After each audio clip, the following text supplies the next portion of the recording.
Have you been able to share your screen? You on?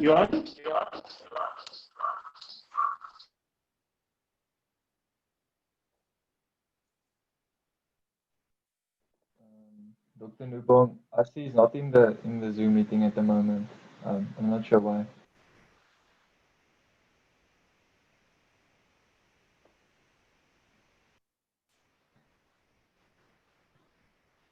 Okay, so all of you should be able to share your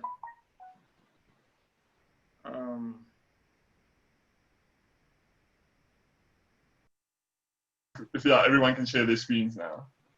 Yeah. So but we'll do it one at a time. So I think Yuan, you should be able to go now. Yuan is entering back, getting back into the room.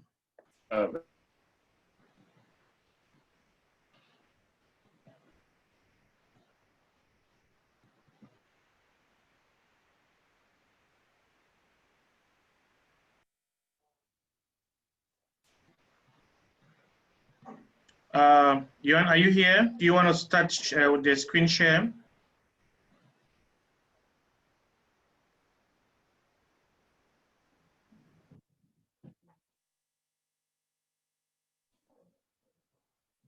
Okay. There you go.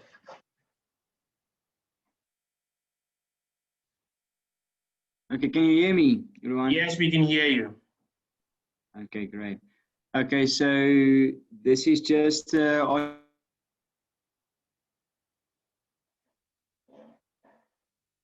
according to SACS, technology, particularly in food production, health, and energy,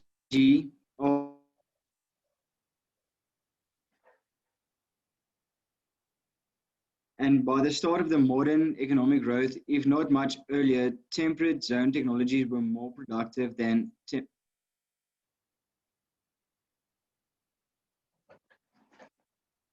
technological innovation is an increasing returns to scale activity.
Yuan, are you there?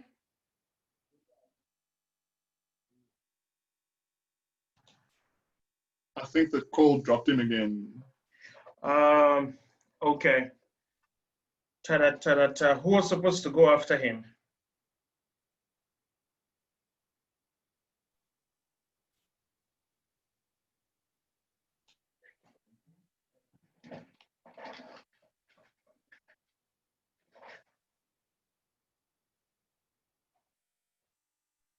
Can you hear me? We were struggling to hear you. Oh, okay. I'll go after him, doctor. Okay, share your screen then. Let's see how that goes.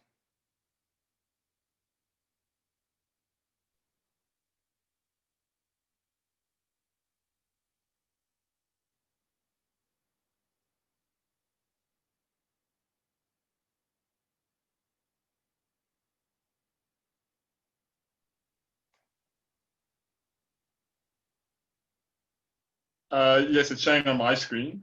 Yes, it's showing now. Okay. Okay, so good morning, everyone. I'll be presenting about geography.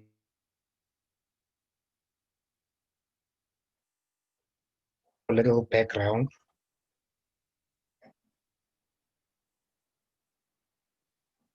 Just for a little background, I think if you go full screen, you may get a better performance in terms of switching from slide to slide. Okay, there you go. When I talk about geographic factors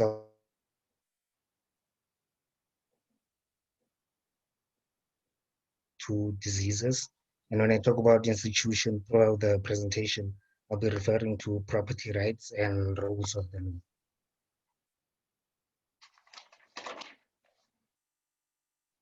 Versus institution in explaining the long-term development of countries. While some argue that geographic factors such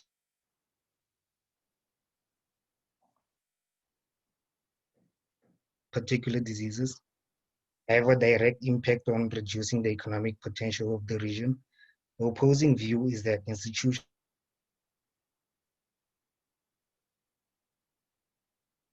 of long-term economic process. We examine the determinants of economic development. Geography-induced endogenous emergences of land rights is the crucial institutional link between geographic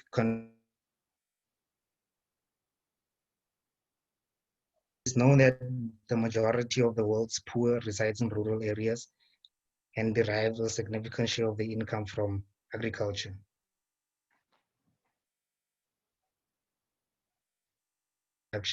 Reduction programs in rural area require improvement in agricultural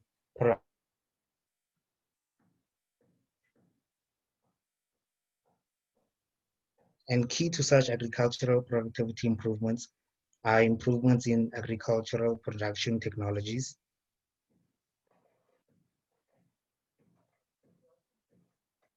change in agriculture. This is of particular relevance in regions where land is still available for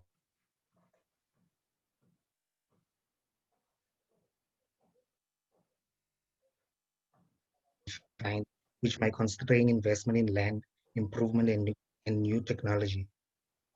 The situation applies mostly to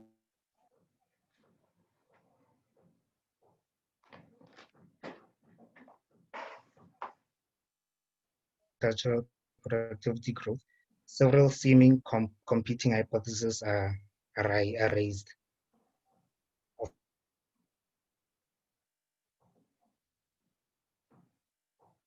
Soil quality and cultivated land areas is the dominant factor in determining agricultural productivity.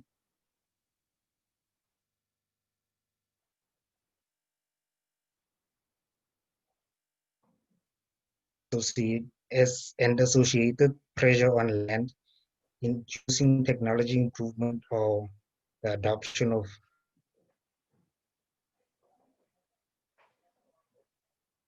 that the role of endogenous institutional changes are critical for improvement in agriculture.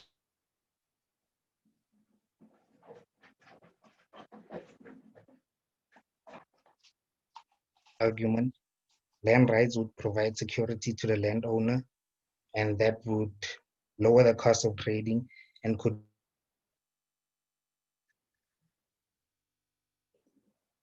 picture to show that geography and institution are critical for economic development, and they both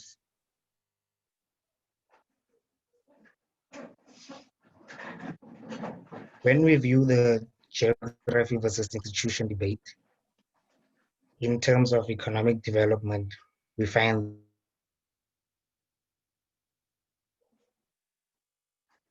land improvement as well as new and more productive cultivation technologies. Land rights also have to be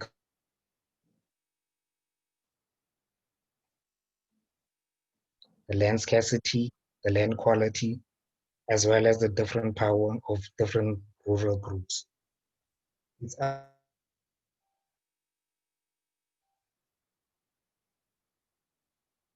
migration and associated population growth in turn intensify land pressure in these areas.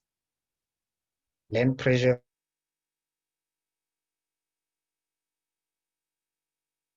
for farmers to invest in agricultural technology. Eventually, agricultural technology enhances agricultural growth.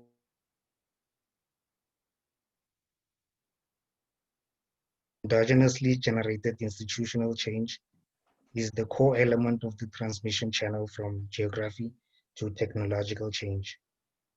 And this argument explains the different economic performances of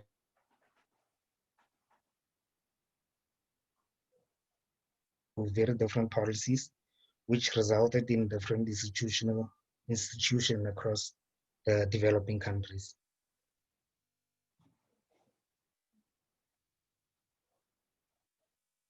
To a large extent, differences in economic development across countries. And the study shows that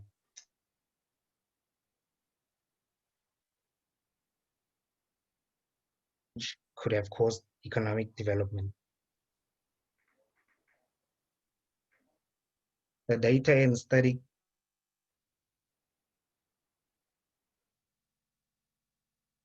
an original village level data set, which was collected in 2001 in 80 different villages situated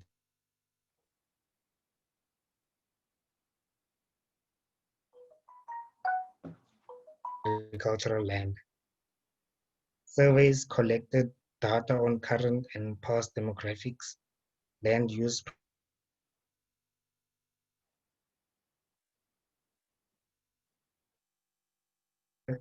and qualitative information on income and well-being. In this paper, we will focus on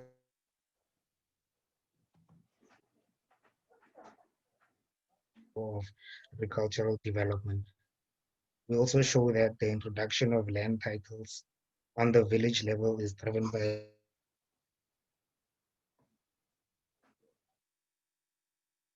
is attributed an indirect role in economic development through its effective on its, with its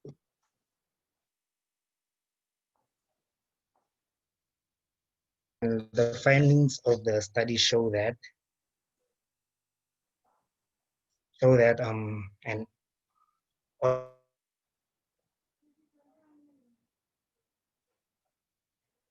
and as you can see on the screen, that was the equation that was used.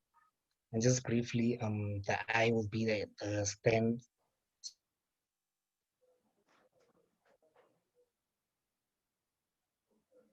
living standards. A is a measure of agricultural technology, and X is a dummy variable for additional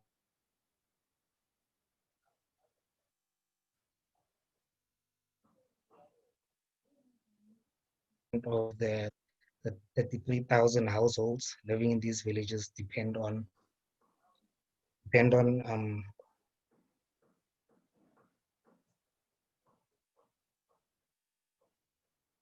a significant number of immigration happened.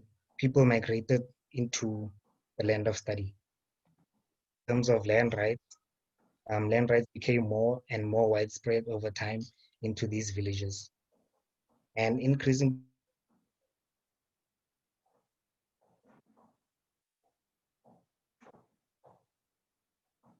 institution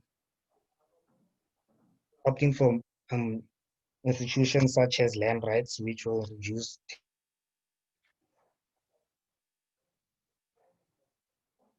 If I will also see that technology variables have a positive and high significant impact on economic performance.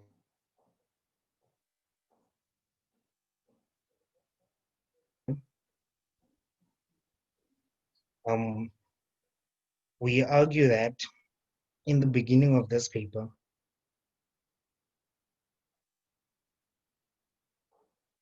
technological change in a poor rural economy. The literature emphasizes, among other things, geography, population,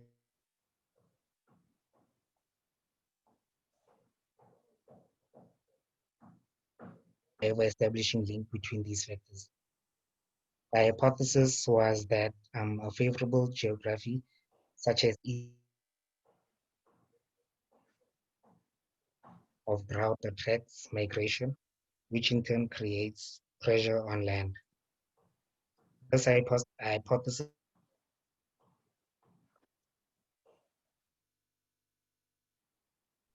and the study found strong empirical support for the hypothesis. And we think that findings has at least three important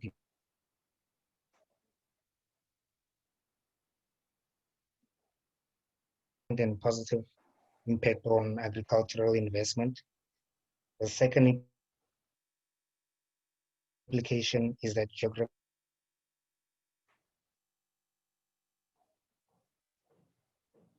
and property rights and investment in modern technology can easily compensate for geographic disadvantages.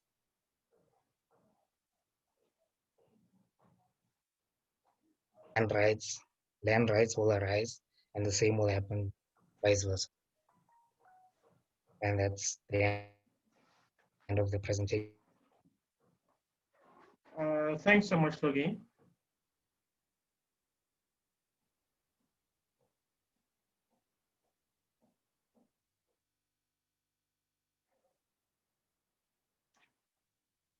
Can you go back to your conclusion page?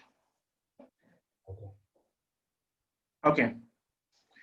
Right. So I think that just to give a background of the topic, the subject that each of the presenters are talking on today, the broader debate, which goes back to earlier conversations around the sources of long-term economic growth coming from technology and productivity. When you feed that into your standard, say, production function or determinants of economic growth function, you're going to remember from your second year macroeconomics that the sources of growth come from capital, so increases in stock of capital and increases in stock of labor, and then the productivity of the factors of production, which over time, economists have come to describe that as being related to the technology element. So for those of you who are running growth regressions in your thesis, you're going to remember that the standard source of long-term growth has to do with the elements of the contributing factors of production that, unlike capital and labor, do not suffer from diminishing returns with use. So growth equations or growth models have come up after long years of estimations and assessments. They have come up with models that suggest that the sources of long-term growth in every economy comes from the technology element. Now, technology element has a cross-cutting impact upon sources of growth because technology increases the productivity of labor and technology increases the productivity of capital. And technology, unlike capital and labor that suffers from diminishing returns, instead has the effect of increasing returns. So from a standard growth equation or standard growth model, the contributions that technology brings to growth is the element that is the source of long-term growth and economic development. So that is the background and the context. Now you're going to remember that if you build on that as the background and the context, it takes us into the second thinking in the debate, which in a very broad sense has been looking at the factors that enhance the contribution of the factors of production to promote and to spur growth. So the classical and the old debate initially came from discussions around why the countries of the North are growing or experiencing faster growth than the countries of the South. So your classical geography versus institution debate has to do with the elements that are specific to certain geographical locations that prevents them from growth. If you focus this debate on Africa, you're looking at the fact that most African countries at the time were described as being landlocked. Landlocked means they don't have access to the sea and consequently don't have access to labor markets. So they are landlocked, they are small, which means that from a production capacity perspective, they don't have the possibility of skills, economy in production. So if they cannot produce in scale and do not have access to large market, the productivity of labor and the return and productivity of capital is reduced, because access to markets and an ever increasing market is the element that drives production and that drives innovation. In addition to that, they make reference to elements like the fact that countries in the tropics are prone to disease like malaria and typhoid and so on and so forth. So which makes their labor, as in their laborers, to be less productive than countries of the north. Now, this is the classical geography argument that has sought to make a case for the fact, while certain geographical locations tend to generate and produce economies that grow faster than other locations, because in geographical locations that have adverse conditions like in the tropics, there's an impact upon the productivity of labor because of their prone to disease. There's an impact on the productivity of capital because it doesn't have access to large markets.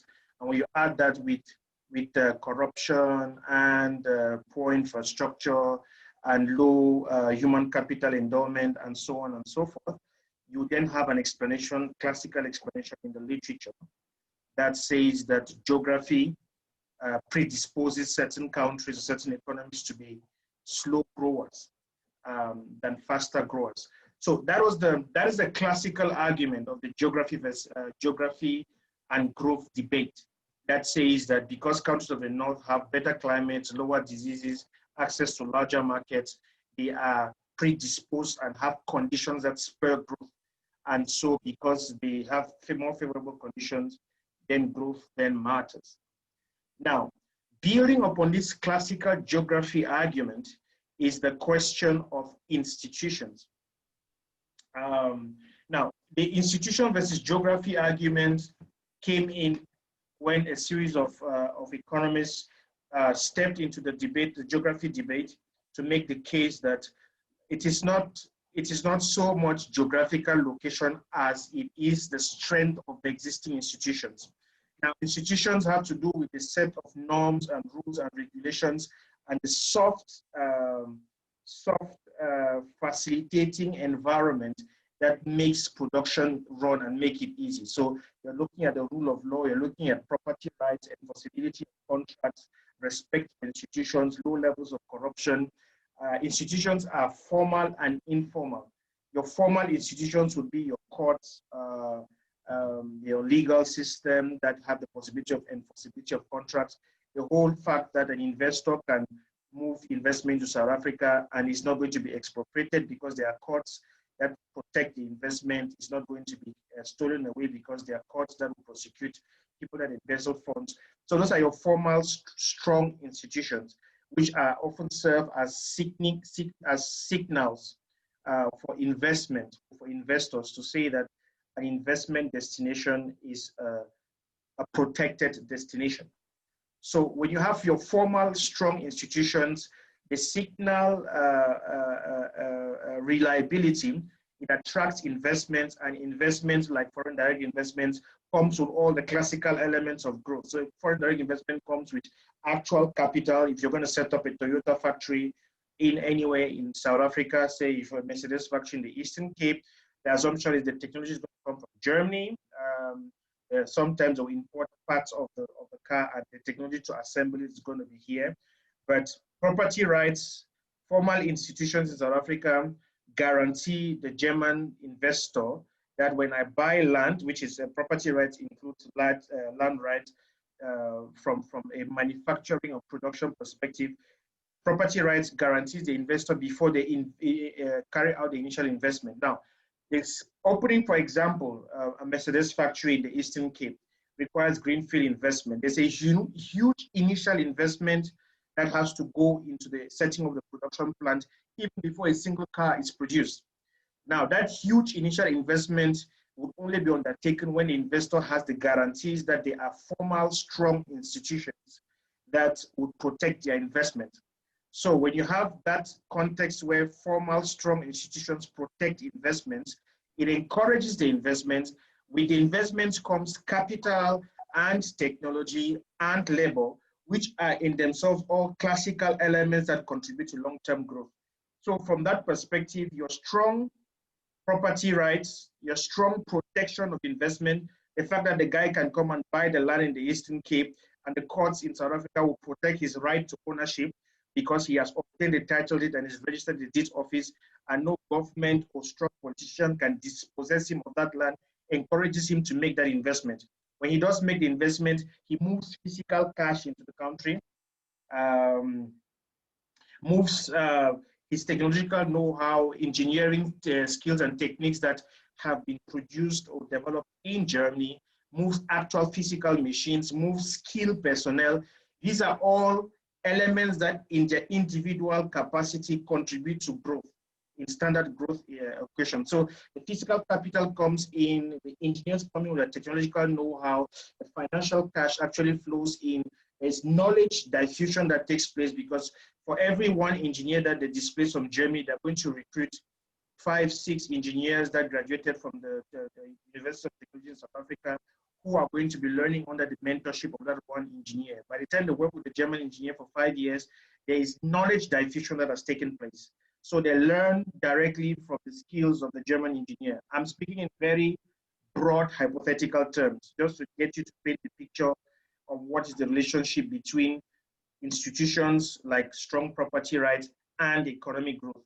So the 5 graduates from engineering at Perky that work with the German engineer that assumingly has vast experience in the manufacturing industry, mentors the 5 South Africans, trains them, they acquire skills, they eventually grow to transfer their skills. When they move out of working for BMW or Mercedes-Benz, they go and establish a South African local company and take on 5 other South African trained engineers and train them.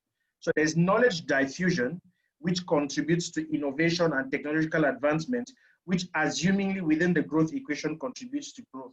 And where did that knowledge diffusion and transfer of technology come from?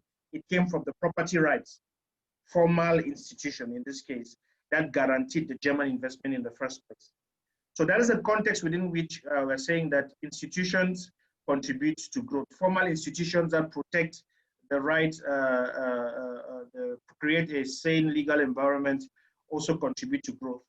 You have informal institutions that are norms and values and systems that are not tangible, but that contribute to reduce the cost of investments or the cost of doing business. Now, informal institutions have to do with culture, has to do with trust, has to do with elements of pride associated with being honorable, being honest, being truthful, respecting one's engagements.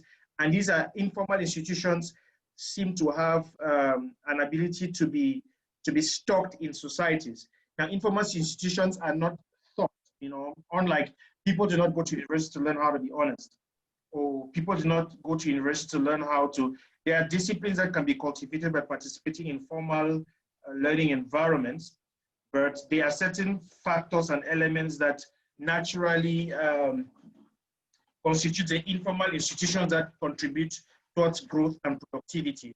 I give you a case in point. There are some people who are extremely, okay, let's take the Indian community all over the world. They have informal institutions that participate, that they have norms of networking.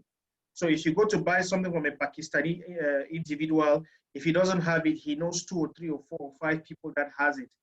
From a business perspective, that norm, norm of networking that essentially provides you as the buyer, and for every one Pakistani or one Indian person that you stand before, I say this very hypothetically without trying to be pejorative, but to get you guys to understand what I'm trying to say, for every one Pakistani that you face before you, you actually are shopping at 4, 5, 6 shops.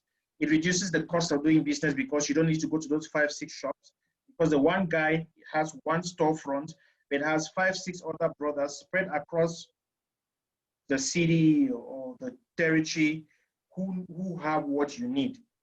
And so on the one hand, it reduces cost of doing business because it saves time, it saves your search cost, it saves your negotiation cost, and the person just takes the item from the brother and sells it to you it saves enforcement costs. Now, for somebody to take a laptop from the brother next door and sell it to you, he doesn't need to sign a contract and go to the police and establish a sales transaction agreement to say that I have now taken my laptop from Mr. Khan and I'm going to send it to Dr. Nobong, and I'm going to collect Dr. Nobong's money and hand over the money to Mr. Khan. So there is no enforcement. It saves the cost of doing business. Dr. Nobong can walk into that shop and in 5 minutes walk out of a lab with a laptop that was not originally in that shop. Why? Because there is an informal institution of trust established between the Pakistanis traders, you know. So soft elements like honesty, trust, enforce, increase or reduce the cost of doing business. Now, this is the broader literature of institutions, you know, promoted by people like Douglas North, that talks about the norms and the values that facilitate business transaction and reduce the cost of doing business.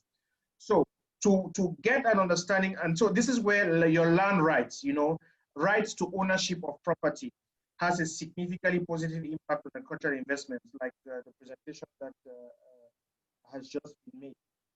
And the idea essentially is, in this case, is saying that if you formalize the ownership of land, it gains the characteristics of a collateral security against which a loan can be secured for the sake of the argument for agricultural investment.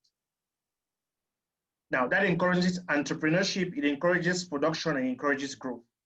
Now, if I do not have a title deed to a piece of agricultural farmland, I cannot use it as collateral to secure an investment to carry out an agricultural production.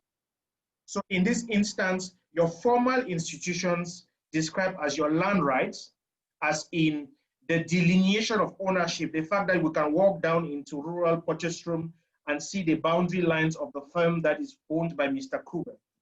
And Mr. Kruger's boundary lines are firm and are documented and are preserved in the deeds office, and nobody's about to come and take that land away from him. Security of tenure, security of ownership are all part of land rights. Security of tenure and security of ownership are all guaranteed by the existence of formal institutions, which are the court of law. So if Dr. Nobong walks into Mr. Kruger's farm and says that, hey, this farm used to belong to my great-great-great-grandfather and I'm taking it, then Mr. Kruger can take Dr. Nobong to court and say, this guy is an impostor, he showed up in my farm and wanted to claim ownership. And the courts are going to rule in favor of Mr. Kruger and are going to ask the police to arrest Dr. Nobong and lock him up because he's lost his mind. Now, the fact that Mr. Kruger has security of ownership of that piece of land converts his property into a loanable asset, a security, a guarantee. Now, if he does not have security of tenure, his ability to produce on that land would only be a function of the resources and means and collections or finances that can be generated between him and his brothers and sisters, his uncles and aunties.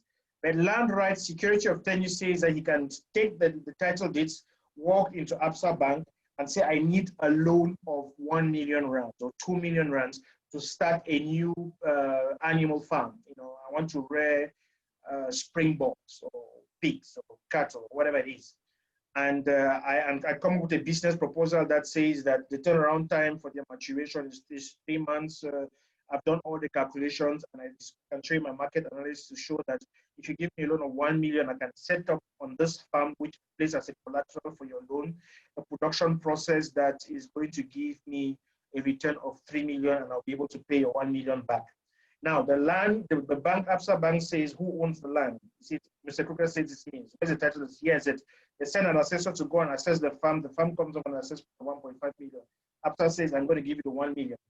Now, Mr. Kruger takes the 1 million and flies to Sweden and gets the latest animal farm production technology, brings it to South Africa, recruits 10 local workers to work in his family.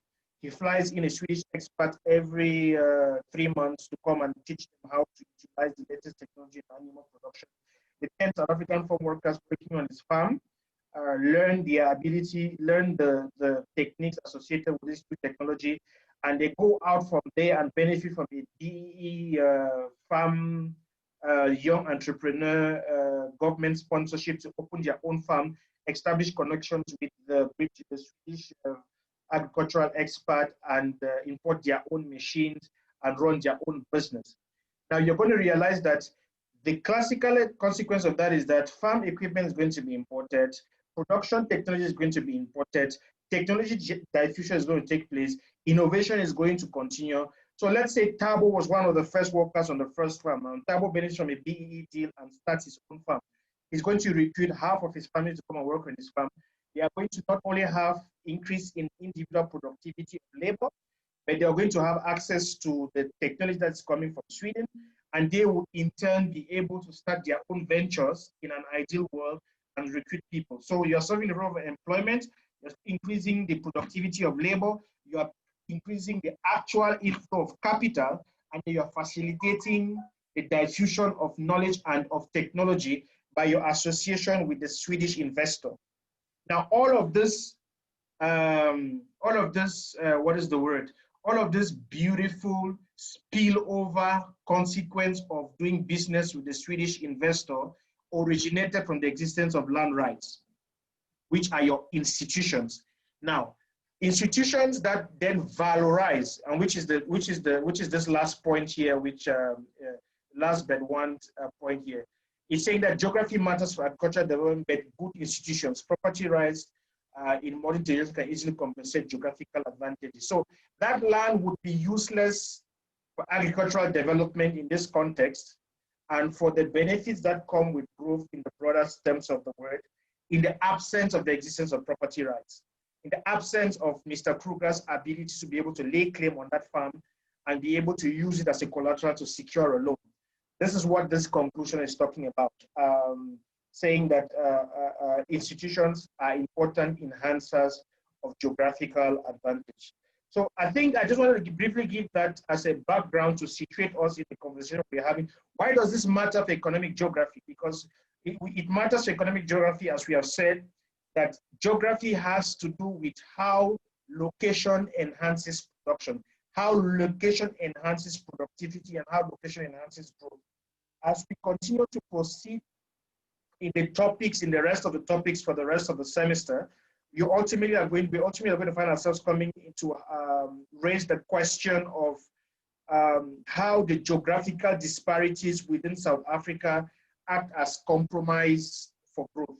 You know, how the disparity between your rural and your urban locations, the concentration of your industrial park in certain cities, and the vast untapped informal economy or rural economy is acting as a hindrance to enhance the growth and advancement of the economy. So the geography versus institutions argument is a good starting point. It has its roots in your classical growth economics and your indigenous growth theory, making use of your classical sources and determinants of growth, which is your technology and the various factors of production. And for those of you who are doing, I've read a number of your research proposals, you're going to remember that capital, much more with your Romans and the fathers of indigenous growth theory, capital was distinguished between physical and human, and increasingly with every passing day, you have various categories of capital that are developed with the same or varying characteristics, whether they have increasing returns to scale, sponsor returns to scale, or diminishing returns to scale, which is their valorization with use. Now, remember at the start, at the first lecture, I told you that this is an application course. You know, economic geography is taking your classical macroeconomics, your classical growth economics literature, and applying it to elements of geography, elements of location, of spatial distribution, of economic activity, and wanting through that process to identify how that all comes back to relate to growth. So does it make sense? Does it make sense, the explanation I've given? Does anybody have a question I want to ask before we move to the next presenter?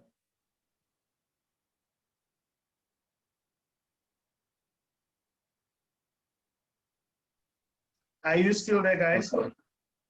Yes, can you hear me? Right, go for it. Yes, we're here.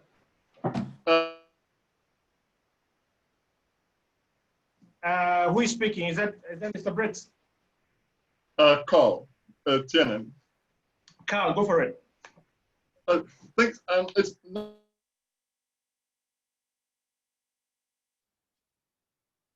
in economics. I read the Adam Smith Wealth of Nations, the first few chapters, we were asked to do, I think, 10 chapters or whatever of a book.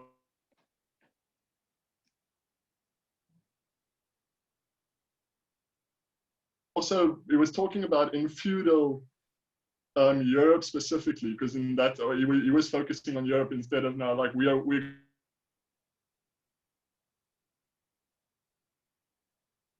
on in Europe in feudal, when people had no property rights and they were all forced to whatever they made, they gave.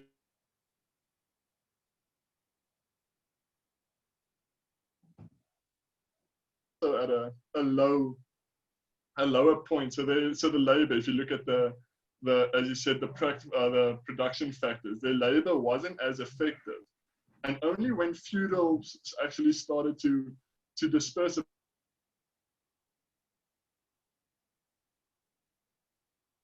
Then laborers were more productive because they had something that they made for themselves and they could sell on or whatever. They weren't forced to give up.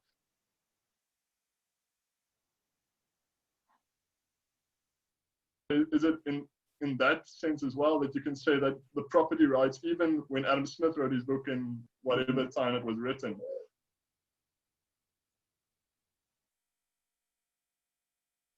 okay,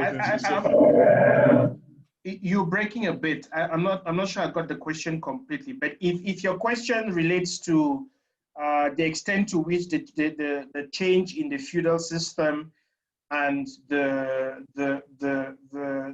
that acquired and conferred upon previous land workers ownership rights and consequently increased productivity because they had an incentive from the perspective of return that came with ownership rights, then yes, it's within the same kind of logic, the same kind of argument that says that land in itself as space, geographical locations can be valorized if you create a certain set of institutions around it, which includes guarantee of ownership, and which in this case is intermittent through its ability to increase the productivity of labor. And it makes sense, it's intuitive. You know, if you're going to work on a farm that is your farm, you're going to treat it, you're not going to treat it in the same way as if you're working on that farm when it was someone else's farm. So if if the system of ownership changes within the feudal system to give property rights to previous land, to previous landless tenants on the land, all things being equal, it's supposed to increase their productivity, which is the productivity of labor and ultimately long-term output. Now it will be curious to see how that applies to controversial contexts like questions of land ownership in South Africa, and controversial contexts like questions of land ownership in countries like Zimbabwe. Now, does the same logic apply in terms of land ownership and productivity of land? Of course, there's always a counter narrative that can come into play when you think about existing know-how, existing networks and productivity, and the whole ability of existing commercial farmers. So you can either look at it from the perspective of the disruption to existing production structures, or you can look at it from the perspective of disrupting existing networks that commercial land farmers that are mostly white in South Africa and Zimbabwe have to production networks overseas. Or you can look at it from the perspective of a temporal disruption that hopefully should give a long-term benefit. Now, the advantage of long-term benefit presupposes or assumes that there would be acquisition of knowledge and technical know-how to valorize the land. There will be the creation of new networks of production, and there will be creation beyond the political disruption of new markets moving forward that would valorize production. So that is why issues like the land reform program that happened in Zimbabwe would be interpreted in the short run from a different perspective than it would be appreciated in a long run perspective. So in 2, 3, 4, 5 years, the consequence of the policy is disruptive from all analytical perspective. But assessing the same policy and the same actions over a 30 to 50 year time period may produce a different set of conclusions. if it can be demonstrated that there are certain production structures, certain access to markets, certain skills transfer and develop abilities that have evolved out of this initial case. So but these are all using theoretical notions to examine real life situations, and it's really much a function of what argument you want to put forward to interpret the situation. I don't know, does that kind of answer you, Carl? Yes, thanks. That was, yes, thanks. As you say, it depends on which way you, or which method you're using.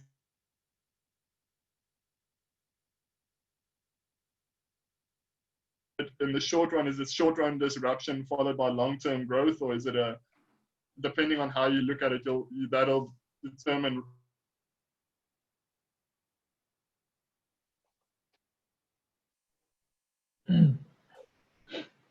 Okay, cool beans. Is the second presenter ready to roll? Yes. Is that you, Devin?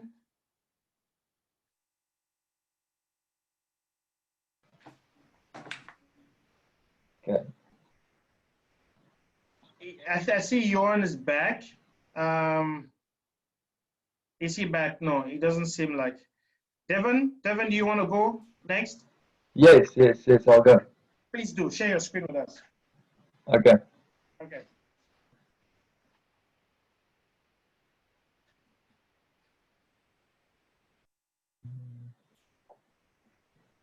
Okay. So my article is about the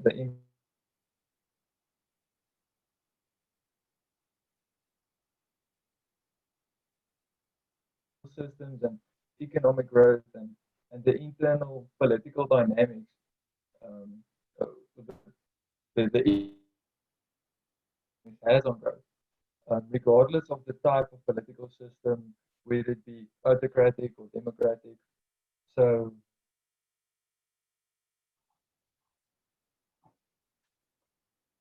is where one leader makes all the decisions, he owns all the power, and a democracy is like the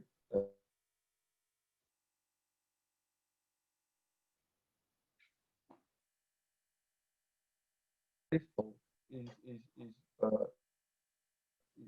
in leadership, is with China and Singapore.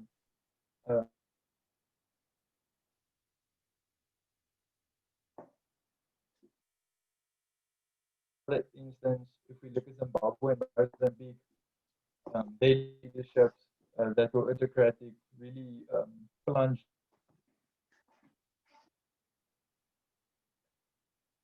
Prefer. So Sachs and Collier argued that democracy is not helpful for economic growth, while some studies argue for positive relationship. But still, some literature suggests that high economic growth rates are associated with autocracies. So Laporta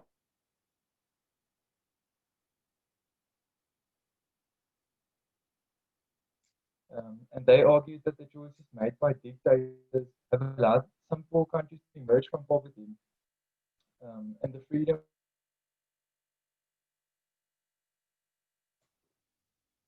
in an upper hand. So South Africa's democratic system involves the winning party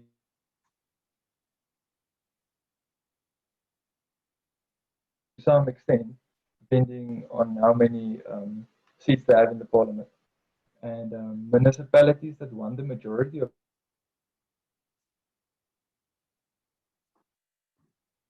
opposing parties than those who won by large margins.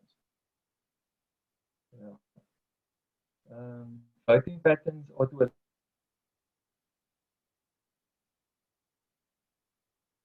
allow economic growth itself. Lower levels of political competition increases the freedom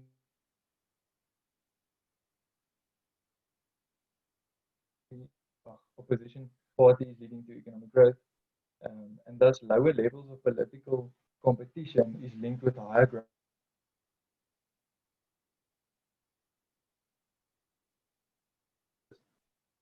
Firstly, Beasley et al. Argues that political competition has positive effects on businesses, in the form of tax cuts, investment in infrastructure, and preventing the support of special interest groups.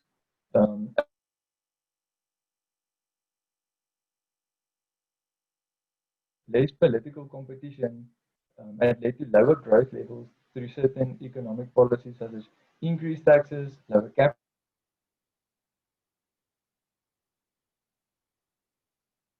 increased economic growth levels.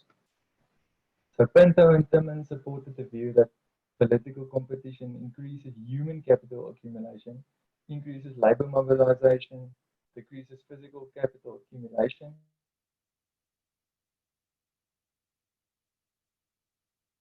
public goods delivered by government, entailing student enrollments and free immunizations, and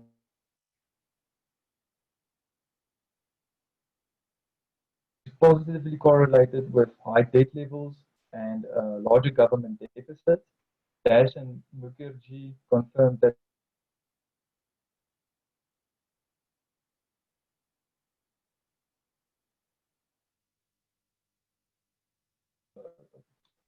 development of economic development. In conclusion, Pinto and Timmins content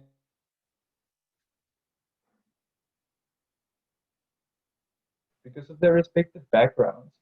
And therefore, there's no one size fits all type of answer to whether political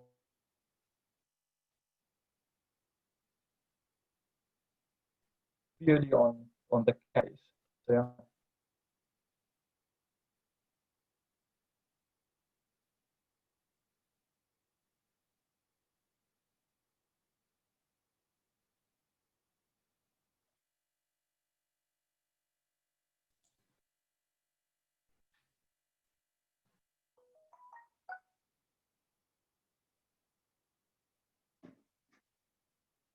Hello, can you hear me?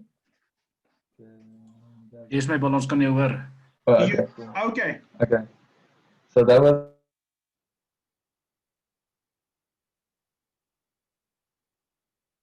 Okay, cool. What was the author? What was the what do you call it? The author of your article.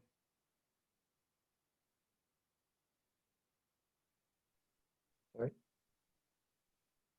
Weet jy artikel geskryf, ja, dink ek. Oh, the author.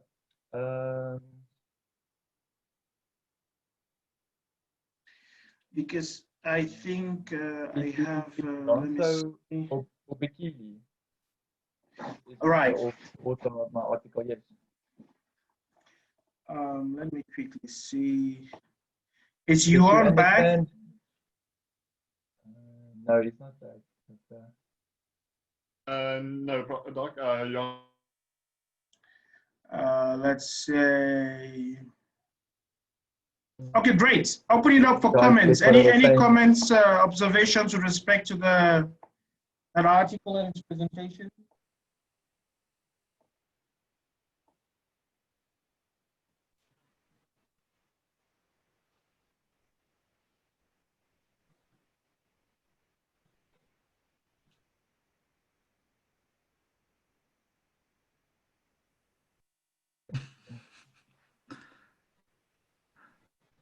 I have something, Prof.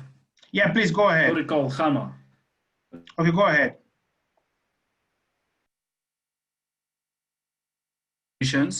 And I've come by this article about a Manglu. Then there's something like that, a Manglu, Robinson, that institution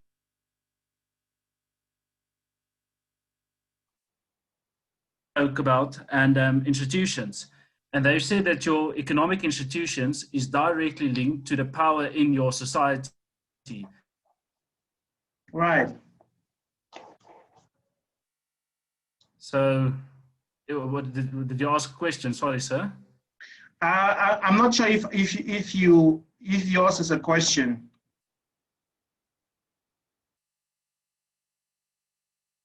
Did you ask a question? No, I didn't ask a question. What I want to ask is, how do you feel about this link between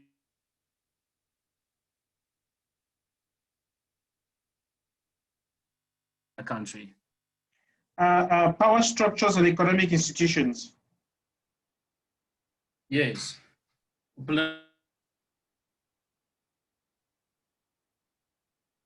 Political power. Or economic institutions. Yeah, specifically power.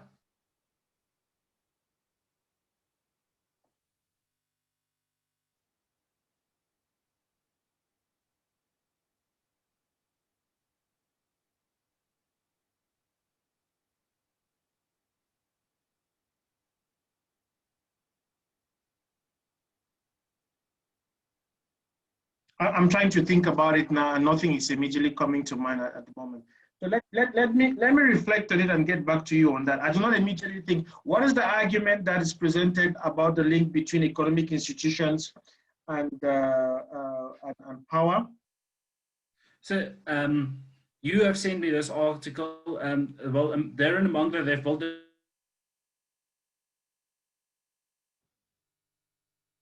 it will be distributed between different groups. South Africa is perfect. We have different political powers, parties with different goals. Right. Achieve their long-term goals and not particularly the whole country's goals. Where you have a socialist party will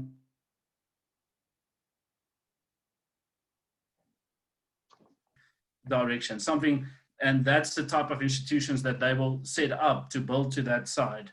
I'll send you the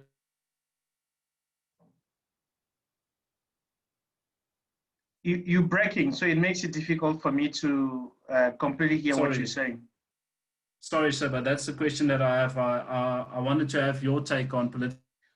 Okay, let me suggest this to you. Please just type it out in the chat window, and then I'll be able to read it and respond. Because when you explain, can I WhatsApp it to you, sir? Okay, WhatsApp it to me. I'll read it out and I'll explain. I'll be able to respond to that. So just to come back to the article that Devon shared, that's the Obikili article. Are you seeing my screen? Yes, there we go. Good. So the Obikili article is was titled "The Impact of Political Competition, Economic Growth: Evidence from Municipalities in South Africa." So the focus of the paper is not strictly whether geography or institutions drive growth, but it is something of a test of institutions as a driver of growth at sub-national level. So it then gets into the geography and institutions debate and uses municipalities as a unit of analysis to be able to answer the question whether geography still matters if you're looking at a sub-unit of analysis.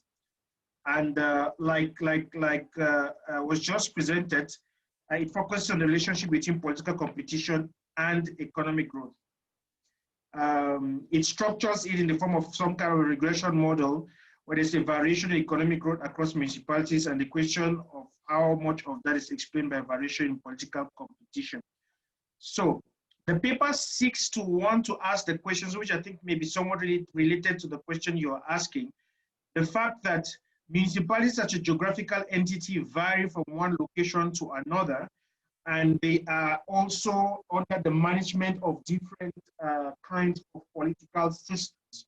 Now, is there a parallel that can be established between the political system that manages the municipality, which is the outcome of political competition defined in this case as contestation for elections, that gives a party the rights to own, to govern at a specific municipality, and growth. Now, put in plain English, as per every election, the DA, for the sake of the argument, gets the city of Cape Town, and the EFF gets the city of Tshwane, and then the ANC gets Joburg Metro. And the paper is asking the question, the fact that this three municipal entities are governed by different political authorities, does it have anything to do or any explanation to impute of their growth? Of course, when you look at the growth of Cape Town municipality, economic growth calculated using classical terms, and economic growth of Joburg municipality and economic growth of the Tshwane municipality, their growth varies. Does that variation in growth have anything to do with who is running the municipality? So that is the question that it seeks to answer. But the author is not focusing on political competition across countries, which is a bit of a challenge. So this is not looking at political competition or the functioning of political institutions from one country to the other, but focusing from within countries. So it makes it to have less control variables to include there. Now, the claim is that countries that have experienced episodes of high economic growth are often associated with autocratic regimes. The argument is that more autocratic regimes have more discretion to implement policies that may be unpopular, but ultimately good for growth. They can make tough choices without electoral consequences, which is a very interesting debate, because if you draw a parallel between the quality of the political institutions, somewhat limited to the question that I think Devin was asked related, and the impact of either democratic or autocratic regimes to contribute on growth, you may have certain arguments that actually does suggest that certain autocratic regimes can actually be good for growth, because the absence of political contestation that are typical of highly contested democratic regime makes for effective decision making, and you can also contribute towards the implementation of policies that will contribute for growth. Of course, you have other examples of autocratic regimes that do not fit this criteria. So it's truly a question of the quality of the regime and the growth friendliness, more than it is a question of just whether it is a democratic or an autocratic regime. So this is a very good and interesting debate that also comes within your geography and institutional arguments. And you're going to find lots of papers out there, lots of debates about whether an autocracy or democracy is best suited for growth and for development. And this is particularly relevant in the context of countries in Africa, wherein there's usually this huge debate about the nature and the quality and the impact of democracy to growth, and by proxy the desired benefit of such growth. Now, such a paper would be interesting for people who want to look at such things for such research topics for their masters and moving forward. That you can actually run a regression that assesses the growth impact of political competition. And then you are going to, if you ever get that, you will then be able to draw inspiration from such data, such papers that have such data models. For example, the paper gives a detailed expression about the data. It measures political competition within as a margin between the majority party and the next largest party, making use of the 1994 elections and identifying the average of all winning margins in elections between 1994 and 2002. So I'm not going to go into this into detail, sufficient for general interest for everybody else, especially those for whom this is not their particular topic, to look at the kind of data and the kind of regression. And it's also interesting to see that, for example, he uses a basic simple OLMS regression growth as a function of political competition with a number of control variables. So if you want to conduct a regression model of this nature, you have the advantage of knowing what kind of variables could be useful and what kind of model could be constructed to give you the kind of analysis that you may want to bring about. The other things, it also includes a number of other determinants of growth as controls to see whether political competition still explains growth.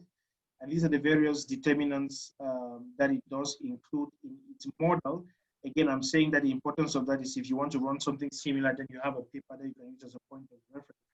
Which, by the way, for those of you interested in doing your honors and your masters, it's typically a good starting point of any research. For anything that you want to do, a typical good starting point is to find a lead article. A lead article is an article that has done the kind of work that you are trying to do. What a lead article does is it's going to help you in your thinking process because it's going to point you to the relevant literature. It would immediately highlight for you who are the key authors in the field and what have they written. So when you take a lead article is find an article that has a title similar to your title. or that inspires your title. So if you're looking at the impact of political competition on economic growth in municipalities in South Africa, you can look at such a paper and then do the impact of political competition on municipality growth in Namibia. You just change, if you change countries, the literature is the same, the model of analysis is the same, the kind of data sources is the same. It reduces your research proposal and your research journey by a significant percentage because it points you, it gives you a mirror against which you can kind of assess the work that you are doing, and so it becomes extremely useful as a source of guidance. So yeah, I just wanted to add that quickly to the presentation that Lou made. So, okay. I think that kind of wraps it up for the two presentations. Is there any other presenter that still needs to present? I think it's Edgar and John, and they're not in the chat at the moment. Yeah. Okay. Does anybody know what could be happening to them? Have they been kidnapped by the coronavirus task team? Yeah. So he might have problems with that. I don't know how strong his internet will be. Okay. Well, in the absence of the two other presenters, I am not complaining to let you go early. So just before I go, and for the interest of those who joined us in the course of the week, I have shared what at the moment looks like just, let me open this. I've shared what at the moment is just an updated template. Let me just highlight that for the interest of everybody else. And then we can call it a day. I like short classes, hey? Doctor? Yep. Did somebody have a question? Yes, I've got a question. Please go ahead. I want to know what exactly do we have? You're breaking really bad. You want to know? I'll maybe just type it in the chat. Okay. So there you go. So how many people were not with us in the last lecture and they're only joining us for this lecture? So I think it's Carl and Devald and Gert and Linku and Reinhard. Do you guys want to just briefly introduce yourselves because we did introductions last time when you're not around?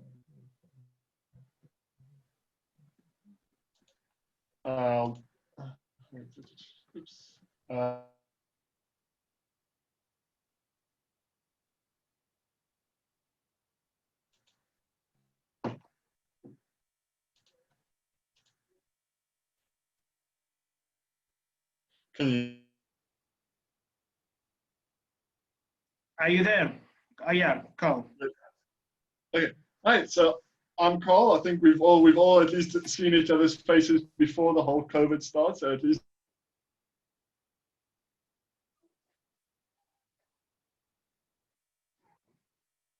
The interesting thing about me is most of you, I think, have seen me on campus with my twin brother, my identical twin brother. He's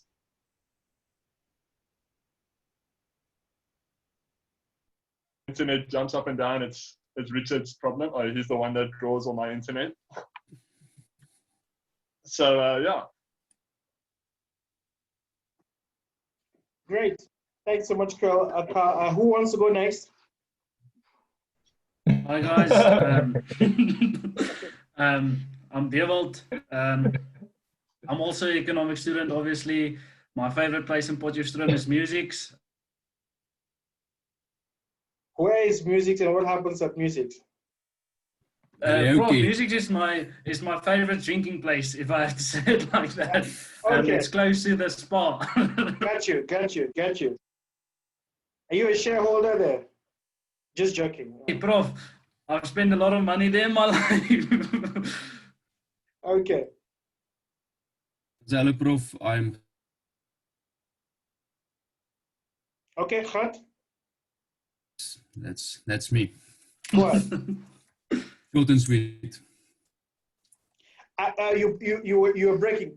Don't you want to guys put on your videos? Are you in your PJs or in your boxes? You don't want us to see you?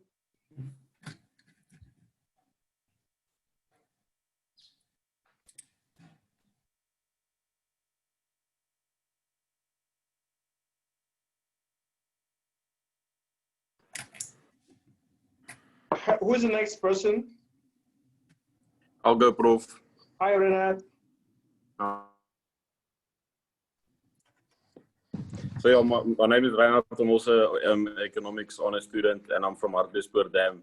And no, we don't. Welcome. And thanks for coming on board. Thanks. Okay. Did everybody go? Is there any other person that still needs to go?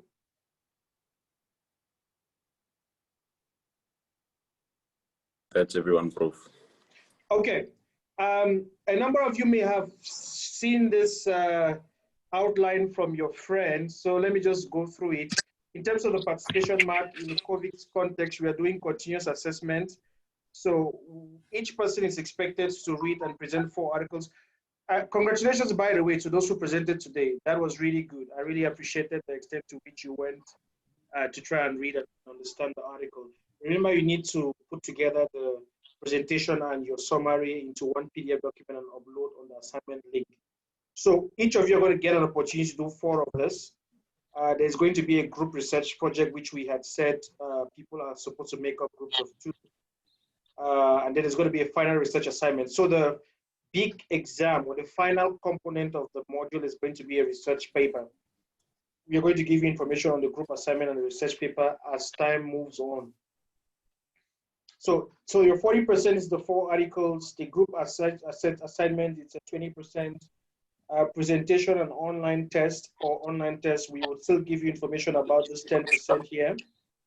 But I am inclined to, you see the 10% that I've highlighted in yellow, I'm inclined to make that class participation of some sort. So including last lecture and this lecture, we are going to have a total of about 13 lectures, 13 or 14 lectures. So excluding last week and this week, and effective probably from next week, we'll start giving a 1% equivalent pay participation, just so that we get people to attend the next 10 lectures. I think that may be more effective than trying to give you a class test. It could be equivalent to just give you a class test at every lecture, just to get attendance. But this 10%, it's going to be some kind of a function of your participation and your engagement. And so it's up for grabs. You can get the full 10%. Just sign in Zoom and leave it there while you do other things. I'm kidding. No, you must participate so that we know that you're in the class and you ask questions. So that's going to go for the 10%. The final research assignment, we're going to communicate about that in the next couple of weeks. For the rest of the group, the major thing that changes with the new class configuration, as you would note on the new timetable, is the fact that we now have a full timetable.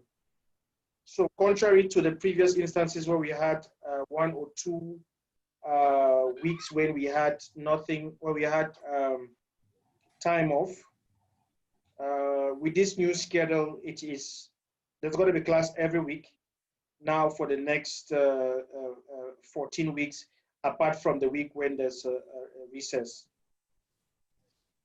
And we are all expected to be here because we're going to be here. So each person then gets a turn.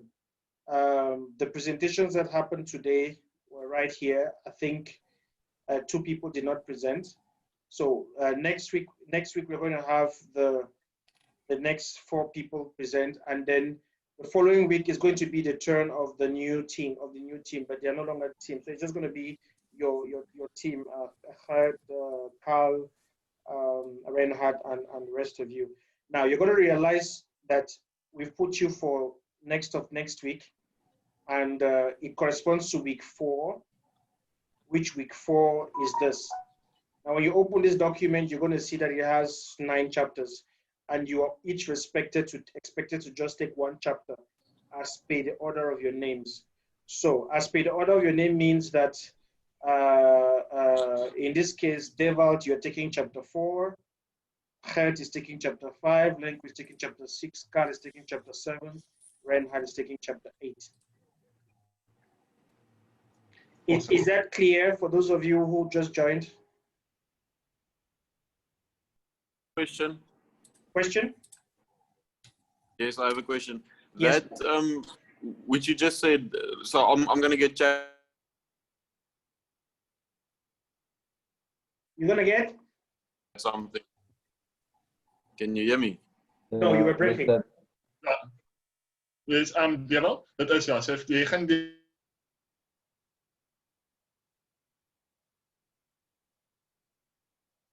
Carl, just pause and speak again. You're breaking. I think it might just be you and me that are breaking up because the rest can hear me. So I'll just quickly explain to Grainer. Okay, just say it now. I can hear you. Just explain to him that the presentation and summary is what you submit under assignment 1. Yes.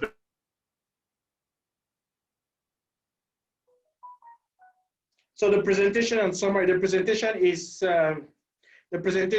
in the form of what you did, like in a PowerPoint.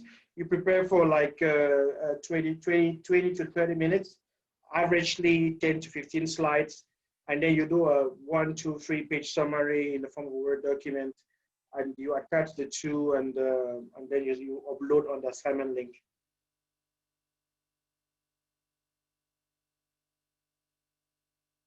Today they have already finished the first assignment. Is that Yes. Is that Yeah. am I understanding that? Okay, cool. Thank you. So it's not 8 assignments. It's not. Okay, cool.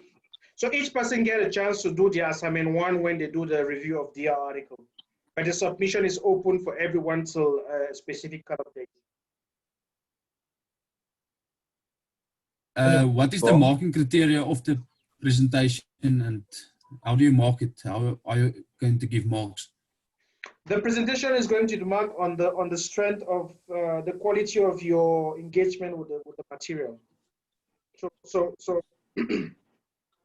typically there is an article, you're supposed to read it, summarize it, and present it to us.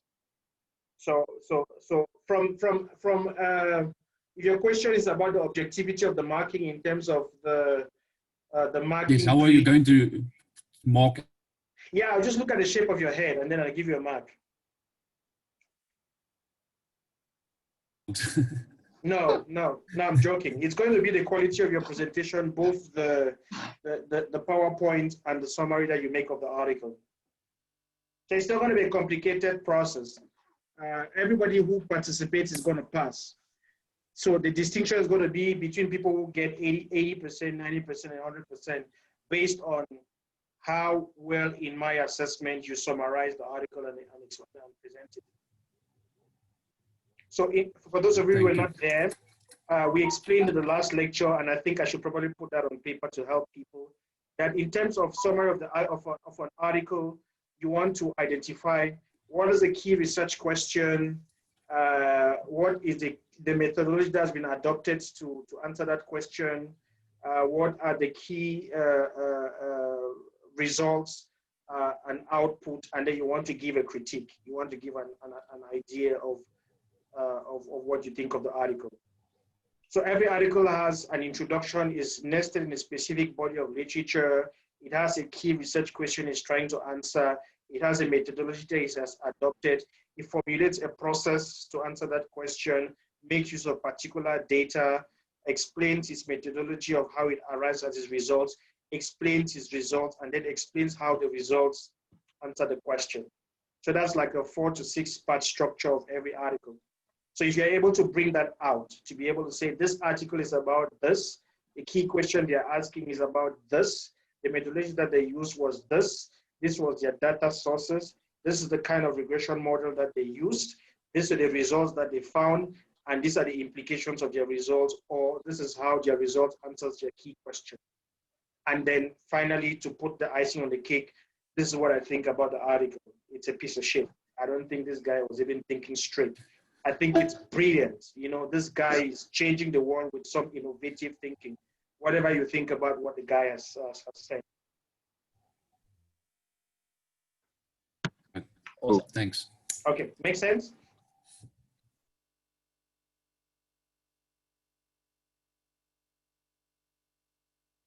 Okay, so if everybody's happy, I don't mind calling it a day for today, as long as we all have an understanding of the restructured program and the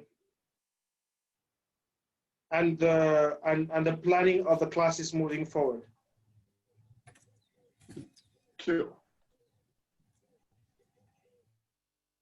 Okay, let's see. There's some conversation. Devon, September G, presentation. Devon.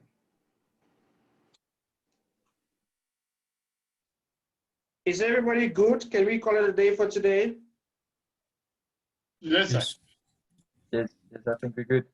Okay, so the question of what must we submit by the 30th of September for presentation, has that been answered?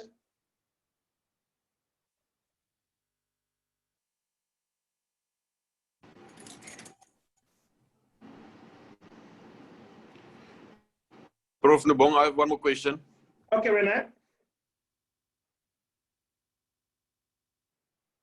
Go ahead. If you have some connection problems, what is the alternative? Because in about a month's time, I'm going back to the farm and there's not reception on the farm. So will I be able to maybe make a video? You can do you could actually do a video voice on PowerPoint, and you email it to me, and then I'm just going to play it when you do a presentation. If you have connection problems. Okay.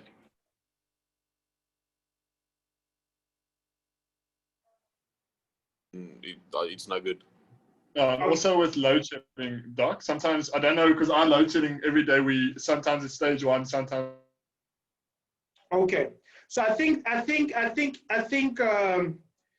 it would be useful if you each just adopt the policy of getting your presentations ready well ahead of time, sending them through to us, emailing it to me ahead of time, such that if you have any hindrances or any difficulties, then we can quickly either play it for the rest of the people to watch, or upload it for everybody to go visit. Okay, thank you so much, everybody, and see you next week. And looking forward to the other presentations. And thanks for coming today. Thanks, bro. Thanks. Thanks. Cool. It's the same time, same place. Yes, the class is at the same time, 10 o'clock.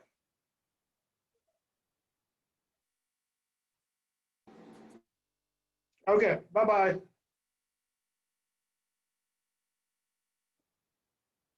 Thanks, bro. Bye-bye.